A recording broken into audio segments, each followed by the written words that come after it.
ఈ సంక్రాంతి సీజన్ మనకి రాబోతున్నది. కొంత మనసు కావాలి. కొంత ఏం మాట్లాడాలంటే ఒకటి నేను చెప్పాను, ఇవన్నీ చేశాను. కానీ ప్రతిసారి నిన్న ముఖ్యంగా యువతకి నా విన్నపం, నా విజ్ఞాపన, ఎక్కడ ఎలా స్పందించాలి అనేది మీరు చాలా ఆలోచించాలి.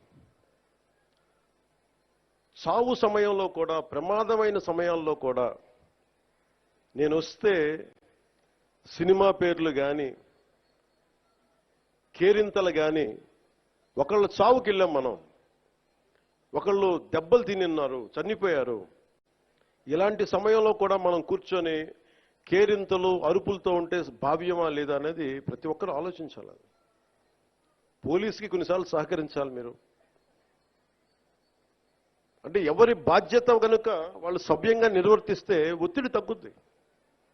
నేను చూడండి, తిరుపతిలో ప్రతి ఒక్క వ్యక్తి కనుక వాడి బాధ్యత నిర్వర్తించుంటే సరిగ్గా ఇంతమంది మంత్రులు వెళ్లాల్సిన పరిస్థితి ఉండేది కాదు, ముఖ్యమంత్రి రావాల్సిన పరిస్థితి ఉండేది కాదు, నేను వెళ్లాల్సిన పరిస్థితి ఉండేది కాదు, ఎంటైర్ క్యాబినెట్ ఉండాల్సిన పరిస్థితి ఉండేది కాదు. దానికి అదనంగా పోలీసులందరికీ ఒత్తిడి, డిఎస్పీలకి, ఎస్పీలకి అందరికీ ఒత్తిడి. అంటే ఒక్క చిన్నపాటి ఏరియాలో ఒకళ్ళు చేసిన తప్పుకి మొత్తం సమిష్టిగా జిల్లా పోలీస్ యంత్రాంగం, ఎస్పీ గారితో సహా దాన్ని ఫలితం అనిపించాల్సి వచ్చింది. నాకు ప్రత్యక్షంగా దానికి సంబంధం లేకపోయినా నేను దాంట్లో ప్రభుత్వంలో బాధ్యత కాబట్టి సనాతన ధర్మాన్ని పాటించే హిందువులందరినీ నేను క్షమాపణ అడిగాను.